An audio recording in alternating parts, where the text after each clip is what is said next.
this gothic underground city. We all sin. If I bring a couple rounds with me, then we all win. Hey there, nation, and welcome to the show where we help you to play miniatures wargaming on a budget. It is I, Commander Cheapskate, and we are back on an episode of Into the Bad Zones. Into the Bad Zones is a series that debuts every Thursday with our Necromunda Outlander campaign. And in this campaign series, we have 4 different gangs that are throwing it down in the Badzones of Hive Primus in order to establish settlements to live outside the influence and sway of Lord Helmwar's rule. So in this battle report number 5, this is a big score scenario that's fought between Corpse Guild Outcasts as well as House Escher Outcasts. My buddy Dark Lord Mac is playing Soylent Green, his Chaos Corrupted Corpse Guild Outcast gang, and I'm bringing the Gung-Ho Guns, my House Escher Outcast gang. So, as we're going to play some background music real quick. As the music is playing, we'll show you photos of both gangs as well as their rosters. If you want to see exactly what we're bringing for this battle report, go ahead and pause and take a look at your own leisure. So that being said, let's get this battle report on a roll.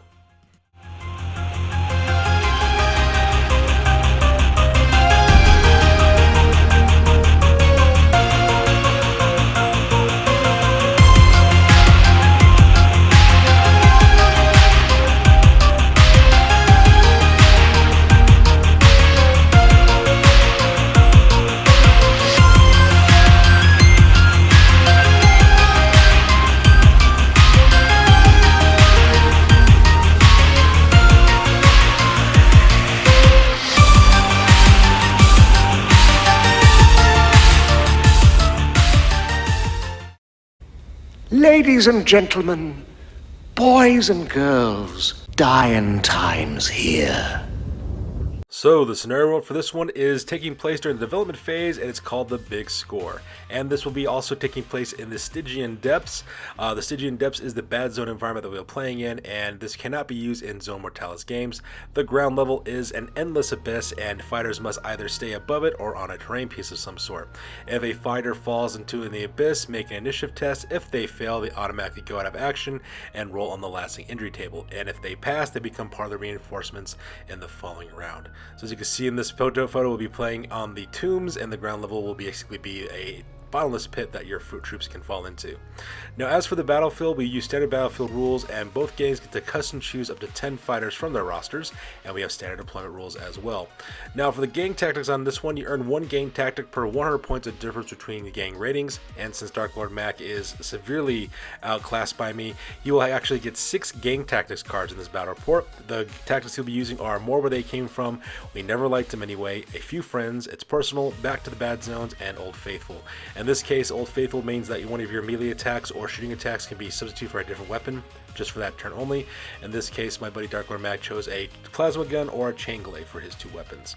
Now, for the ending the battle ends when 1 gang gets 3 or more loot caskets into their deployment zone, or if only 1 gang has fighters remaining on the battlefield. And the victory condition for this one is the gang who has the most loot counters in their deployment zone is the winner, otherwise it's considered a draw. Now for the rewards on this one, each loot casket is worth 2d6 times 10 credits, and for experience, all participants earn 1 point of experience. For reputation, the winner of the scenario earns D3 points of reputation, while if a gang battles out, they lose 1 point of reputation. As for Outlander campaign rules, each loot casket is either worth D6 times 2 power, D6 times 2 salvage, or D6 times 2 sustenance, and you roll a D3 to determine which one you get. A 1 to 2 is going to be power, 3 to 4 will be salvage, 5 to 6 will be sustenance. So with these scenario rules over with, let's go ahead and talk about battle plans and deployments.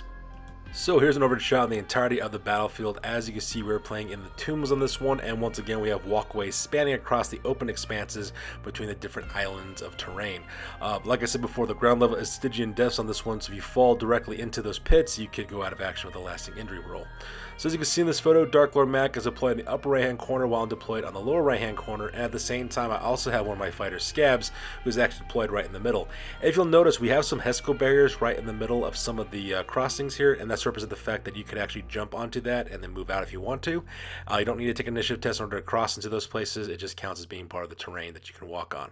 So for me, my plan here is to pretty much just do a smash and grab for the most part. As you can see, I have my character Scabs right on top of one of the loot caskets already, and as you can see there, my plan is for him to jump up, grab those other 2 loot caskets along that bridge, and then make his way and button hook to the right down to my deployment area. Meanwhile, I'm going to send my gangers up directly into the center to get the other 3 loot caskets caskets on the other side piece there on the right hand side of the center part of the battlefield. That way I can grab as many loot caskets as possible, run back to my deployment zone, and escape before Dark Lord Mac can get to me. Now Dark Lord Mac is playing a Corpse Guild Outcast gang, so his fighters are a little bit slower just because they have movement 4 while I have movement 5 standard, so I do have some speed on my side, and that's pretty much what I'm planning on doing. Plus my gang is kit out for long range shooting with my hotshot last guns, so I plan on just kind of picking him off and keeping him suppressed and escape with as many loot counters as possible. Now as for Dark Lord Mac, his plan actually is to do a 2-prong assault. As you can see, he has 5 Hive Scum that's included in his gang, and the reason why is because of his gang tactic of Few Friends, and what that does is that he basically gets D3 plus 2 Hive Scum that he can bring in his gang, and in this case he actually brought all 5 because he rolled a 6 on that one. So his plan is actually use his Hive Scum as human shields to kind of advance forward and protect his main fighters. He plans on setting his 2 Chaos Spawn directly up to the top center and then move down along the right hand center portion of the battlefield to engage my fighters, while at the same time suppressing me at long range with using his Hive Scum as well as assaulting forward with one of his Corpse Grinders. And that's pretty much what his plan is for this one. So with battle plans over, let's go and talk about deployments real quick. So first of all, let's talk about deployment for Soylent Green, the Corpse Grinder, the Corpse Guild cult. Right in the center, that is actually one of his Hive Scum. That guy's name is Dromos. He's got mesh armor as well as a 2-handed hammer, and he's also equipped the last pistol. Now right next on the right hand side, that character's name is Bubba Zanetti. He has a Hive Scum with mesh armor. He's also got a last gun with telescopic sight as well as a stub gun. And the fighter next on the left hand side is Starbuck, which is another Hive Scum who's equipped exactly the same way. Mesh armor, last gun with telescopic sight, as well as a stub gun. Now on the right hand side, we have Trig Haggerty, who's another Hive Scum. He's got mesh armor, a shotgun with solid and scattered shot, as well as smoke grenades. And on the left hand side, that is the Pig Killer, who's another Hive Scum. He's got mesh armor, a shotgun with solid and scatter shot, as well as smoke grenades as well. And behind him is the rest of his gang. So on the left hand side, that character's name is Fiddlesticks. He is a Chaos, not Chaos, Fiddlesticks, his name is Thrax the Unclean, there we go, the flesh colored one. He is a Chaos Spawn with Warp Monstrosity, Mindless Beast, as well as Out of Control. His stats are D6 movement, 4+ weapon skill, 4 strength, 5 toughness, 2 wounds, 4+ initiative, 2 attacks. Now next on the left hand side, that green Chaos Spawn is Fiddlesticks. He's got D6 movement, +3 up for weapon skill, 5 strength, 6 toughness, 3 wounds, 3 initiative, 3 attacks. He's also got the Warp Monstrosity, Mindless Beast, as well as Out of Control stats. Now right behind them, behind the little Hesco Barrier, that character's name is Wretchling. He's a Bone Screamer who's also got the Gunslinger archetype. He's got a grenade launcher with frag and crack grenades, a gun skull as well as a stiletto knife, a cult icon, a respirator as well as mesh armor, and he has the fearsome as well as fast shot skills.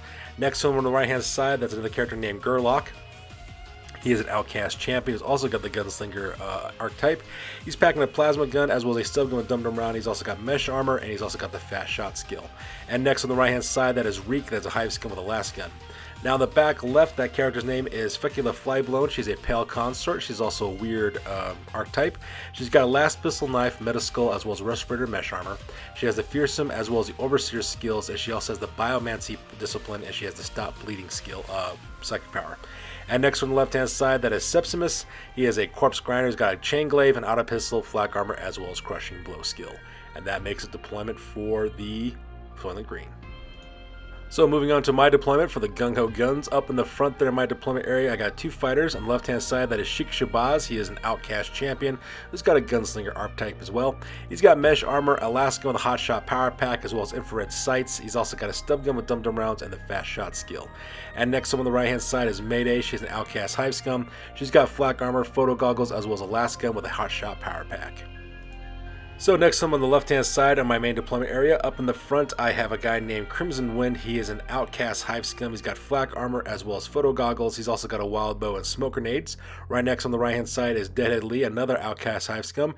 He's got flak armor, photo goggles, a wild bow, as well as smoke grenades as well. Now behind them is the leader of my gang, that is Cal Jericho, the Dramatis Personae. He's also got a Gunslinger archetype.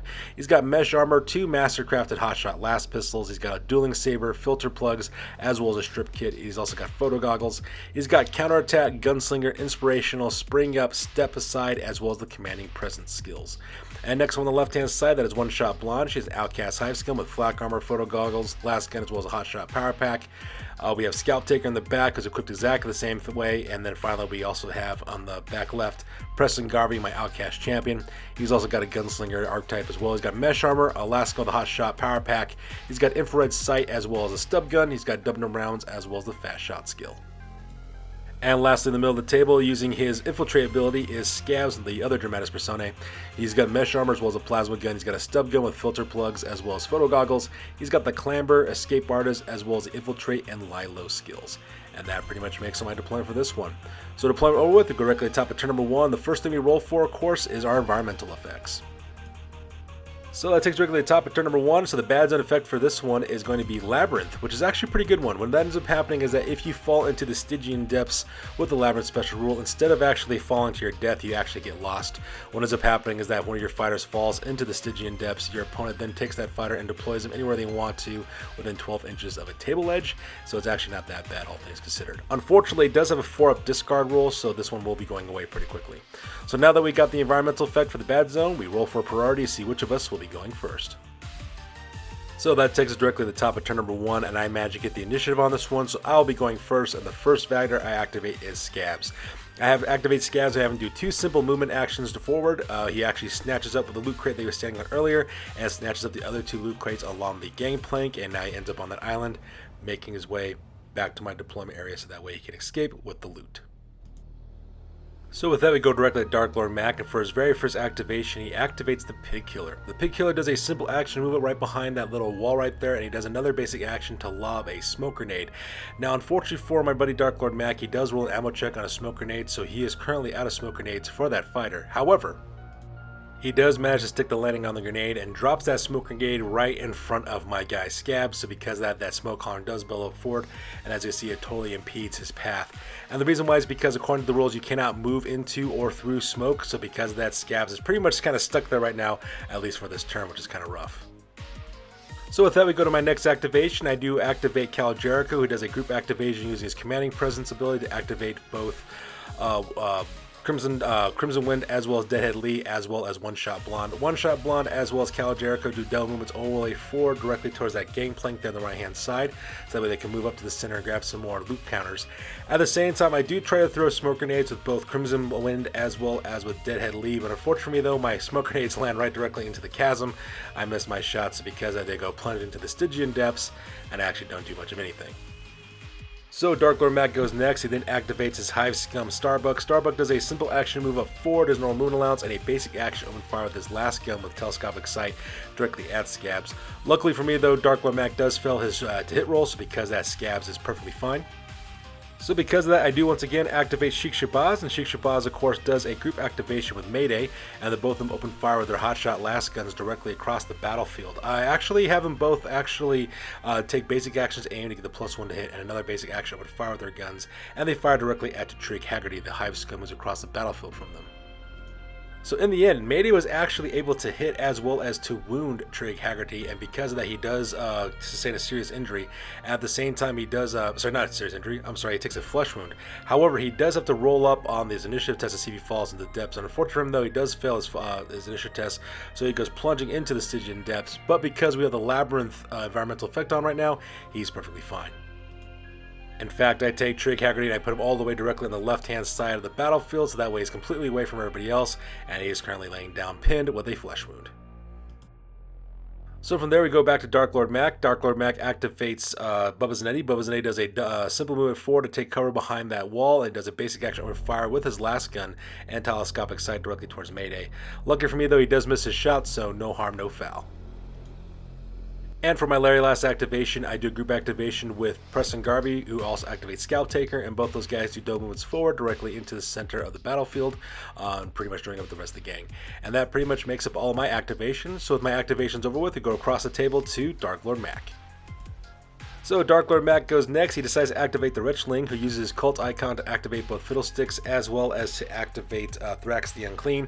Thrax the Unclean, I think, moves up like 11 inches directly behind Dromos. As you can see in this photo, Dromos also moved past Starbuck, doing double movements forward directly towards the center walkway. And then following right behind him, we also have Fiddlesticks bringing up the back, with Wretchling falling right behind. Meanwhile, Feculent Flyblown also does a group activation with Sepsimus as well as Reek, and all three of those fighters do double movements along that game plank, falling in right behind Starbuck. And for his last activation, Dark Lord Mac then activates Gulgok. Gulgok uses his fast shot ability to open fire with his plasma gun twice, aiming it directly at my character Cal Jericho. Cal Jericho is actually the closest target to him in terms of line of sight. Now he does get both of his shots off. In the end, I think he managed to get one shot apiece both times, so he got one shot, and he rolled up a one shot as well as an ammo roll as well. So because of that, he does run out of ammunition for his plasma gun, and both those shots go directly into Cal Jericho. And I got extremely lucky with those two shots. So both those shots do manage to hit Cal Jericho, however, and it cuts right through my armor as well because he only has flak armor. However, the silver lining is, though, I do have a Charmed Life ability, which gives him a 3-up ward save, so because of that, I managed to get the 3-up ward save both those times, so Cal Jericho is only pinned, which could have been really, really bad if he got shot twice with those plasma guns, so I got extremely lucky on that one. So with the action phase over with, we skip the end phase, and that takes directly to the end of turn number 1. So there's an overhead shot of the entirety of the battlefield at the end of turn number 1. As you can see, we are slowly coming to blows directly into the center of the battlefield. Dark Lord Mac is navigating his way along the rickety bridges directly towards the center. At the same time, I'm trying to do exactly the same thing to grab those 3 loot counters there on the upper right hand side. Meanwhile, you can see that Scabs is looking on the left hand side with his 3 loot crates, and it should also be mentioned that the smoke grenade also went away at the end of the turn as well. So at the end of turn number 2 on over with, we go directly to the top of turn number 2, and the first thing we roll off for is our next environmental effect. So the environmental effect for the bad zone on this one is Howling Winds, which is an absolute horrible effect to have on this battlefield. Howling Winds means you suffer a -2 to hit against penalty when firing at long range. At the same time, any gas or smoke weapons also automatically do not work if you roll a 3-up on a d6, and if anybody has to take any successful initiative test to see if they fall into the pit, they have to re-roll it. So this is absolutely the worst kind of condition we could have given the environment that we're fighting in. And that pretty much makes up that environmental effect for this turn. And to make matters worse, I think it's a 5-up to get rid of it as well, so we'll be stuck with this for a very long time. So with the environmental effect over with, we go directly to the top of turn number 2, and both Dark Lord Mac and I roll off for initiative to see which of us will have priority.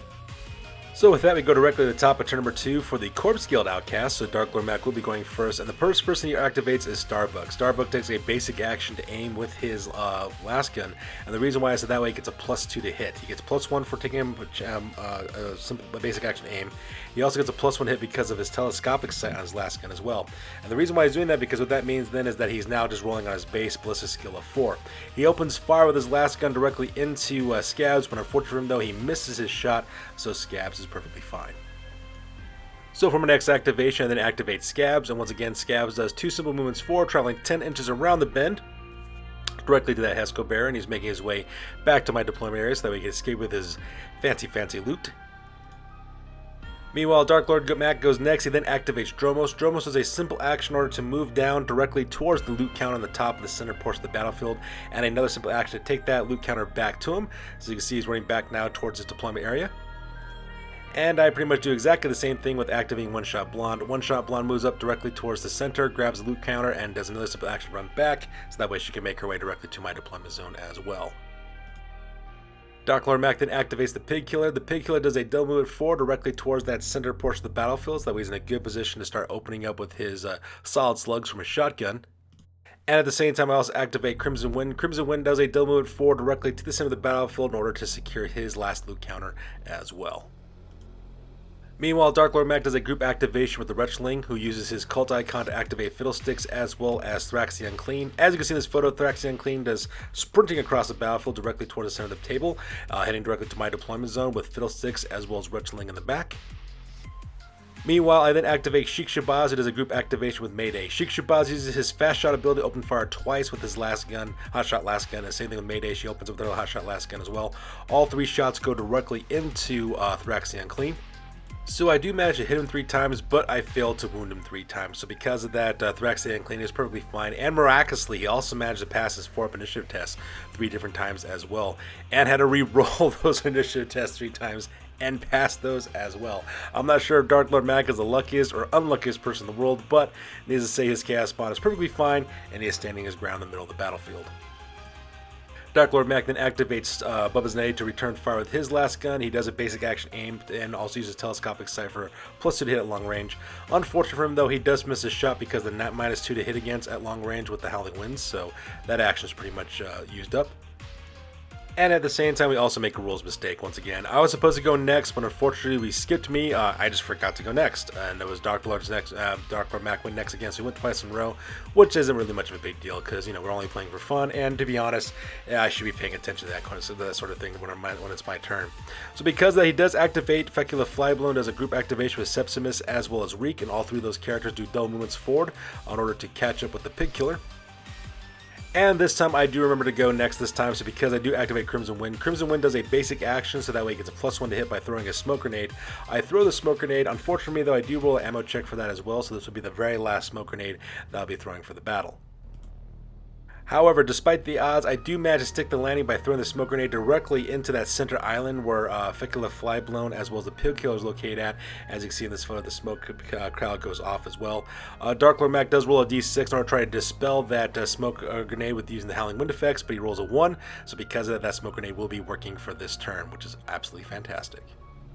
Meanwhile, Dark Lord Mac then activates Golgok. Golgok does a double move forward to catch up the rest of his Corpse Guild party with Fecula Flyblown, so he ends up right there, right behind the fence. And for my next activation, I do a group activation with Preston Garvey, who group activates a Scalp Taker. Now, both those characters open up with their weapons. They both take basic actions to aim, so that way they get +1 to hit with their last guns. So that way they also only have to suffer the -1 hit against penalty. And both those guys open fire directly across the battlefield towards Fiddlesticks. Now, unfortunately for Dark Lord Mac, though, Fiddlesticks does get hit. Scalp Taker misses his shot completely. However, Preston Garvey, though, does manage to hit Fiddlesticks, and Fiddlestick, of course, has to take a initiative test. Unfortunately for Dark Lord Mac, though, he failed that initiative test, so Fiddlesticks does go falling back directly into the chasm down below, and he immediately goes out of action. And because he's a Chaos Spawn, he doesn't have to worry about rolling on the serious injury table. Basically, he just gets restrained, so that way Dark Lord Mac can use him in his next battle report. And because you want to have actions within 3 inches of the Wretchling, the Wretchling does have to take a nerve test. Unfortunately for Dark Lord Mac, he fails that nerve test, so the Wretchling goes back, I think, 6 inches behind that Hesco barrier, and he has currently broken his nerve. And the exact same thing happens to Dromos. He runs, I think, 10 inches away, which is actually kind of a good thing for Dark Lord Mac, because that means Dromos is heading directly towards his deployment area, and he can bring that loot casket with him as well. And for Dark Lord Mac's very last activation, he then activates Trig Haggerty. Trig Haggerty spends a basic action to get back on his feet again, and a simple action to move up forward 5 inches as well. So for my very last activation, then activate Cal Jericho. Cal Jericho does a basic action to stand back on his feet again to escape pinning, and then I do a basic action opening fire with my mastercrafted last pistols through the smoke cloud that was set up earlier by Deadhead Lee, so that way I can open fire directly into the Pig Killer as well as the rest to my buddy Dark Lord Mac. And the reason why I'm able to shoot through the smoke cloud is because I do have photo goggles on Cal Jericho, so that means anything within 12 inches, he can shoot through a smoke cloud in order to get to his targets. So I decided to fire my first shot directly into the Pig Killer. The Pig Killer does get hit with the Hot Shot last pistol, and he actually does fail his initiative test and goes plummeting directly into the abyss down below. And this is where my buddy Dark Lord Mac decides to play his "we never liked him anyway" tactic. Pretty much how that tactic works is that that fighter automatically goes out of action with a memorable death result, so he does get killed. Also nets in the bonus experience point for Cal Jericho at the same time. But at the same time, it also means that Dark Lord Mac also gets half of his credit value in credits. And since the Pig Killer is worth 90 credits, he also earns himself an additional 45 credits right off the bat. He's not too concerned about losing this fighter because he is a Hive Scum, and he's only getting him for this turn anyways for the game because he got these guys with a few friends tactics. So because of that, no harm, no foul, and gets himself an additional 45 credits. And since Cal Jericho does have the Gunslinger build, which means I can fire both of my pistols, I then take my other shot and put it directly into Reek. I do manage to hit Reek as well as wound him as well. I put a serious injury on that fighter, and when it comes to his initiative test, he does fail it. So because of that, he also falls in the abyss as well, and immediately goes out of action, also getting a grievous injury as well. Also netting my character Cal Jericho at another additional experience point, which is all kinds of awesome. So with the action phase over with, we go directly to the end phase. And during the end phase, my buddy Dark Lord Mac does pass his bottle test, so no harm, no foul there. At exactly the same time, Dromos also managed to recover his nerve, so he is no longer broken. And the Wretchling does exactly the same thing, also earning himself a bonus experience point for getting his nerve back. And that pretty much ends up this turn. So here's a photo of the end of turn number 2. As you can see, our forces are pretty much kind of scattered directly into my deployment zone. I have my fighters going up, grabbing loot cases, and coming back at the same time. While this is occurring, I also have Cal Jericho kind of, providing overwatch for one-shot blonde. I am kind of worried about Deadhead Lee though, because he's so far up there ahead by himself with that Chaos Spawn. But hopefully I can have him retreat in time. At the same time, have Sheik Shabazz as well as Mayday cover him as he tries to escape. At the same time, as you can see up here on the top, my buddy Dark Lord Mac is scrambling to get his forces across the battlefield as quick as he can. And I forgot to mention this, that smoke cloud that's right there in the middle of the battlefield, that does go away. I forgot to take that out of the photo, the battlefield, before I took this photo as well. So at the end of turn number 2, we go directly to the top of turn number 3, and Dark Lord Mac and I rolled to see what our environmental effect will be. And once again, the bad zone environmental effect is still Howling Winds. We could not roll the 5 up in order to discard it, so because of these effects will be plaguing us in the 3rd turn as well. And in case you forgot, it means you suffer a -2 to hit penalty for long range attacks.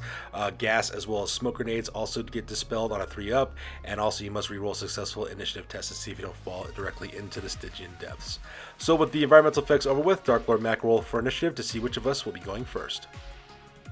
And that takes directly to the top of turn number 3, and the Corpse Guild Outcast managed to get the initiative on this one. So the very first activation that ends up happening is that Dark Lord Mac spends a basic action to get Thraxion Clean back on his feet again. He does another simple action roll to roll his d6 to see how far he moves, and because he's a Chaos Spawn, if he automatically bumps into someone, his count as a charge. So because it goes directly into Deadhead Lee, which is really, really bad because that guy is quite powerful. So because of that, they go directly into close combat. And unfortunately for me, he also puts 2 serious injuries directly onto Deadhead Lee. Now, unfortunately, because I'm so close to the edge, I do have to take an initiative test to see if I fall in. And unfortunately for Deadhead Lee, he fails his initiative test and he goes plummeting directly into the Stygian Depths and automatically goes out of action. Luckily for me, though, he rolls out cold results, so he makes a full recovery with no harm, no foul. So for my next activation, activate Sheik Shabazz. It is a group activation with Mayday. For Sheik Shabazz, I use his fast shot skill for an open fire twice with his hot shot last gun directly into Thraxion Clean.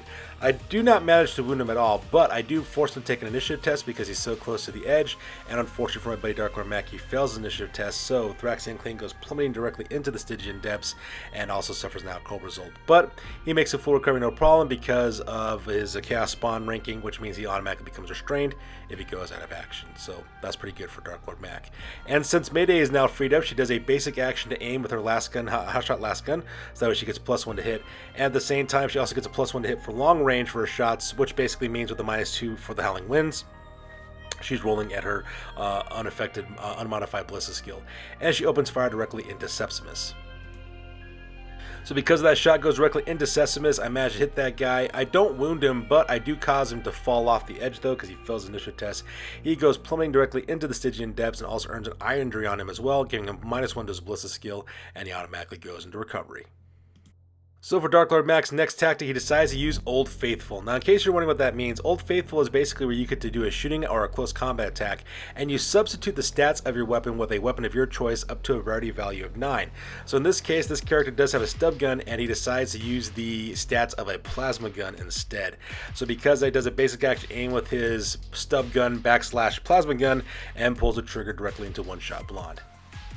Now, he only gets 1 shot off with his plasma gun, and it does hit 1 shot blonde, and unfortunately for Dark Lord Mac, though, when he rolled a wound, he rolled a 1, so because of that, it does not cause any harm whatsoever to 1 shot blonde, and she has to take an initiative test to make sure she doesn't fall into the Stygian Depths, and luckily for me, she passes that initiative test, no problem. She actually passed it twice. The first time she passed it because she has a reroll because of the Howling Winds ability, and she managed to stick the landing again with a 6, so she is perfectly fine.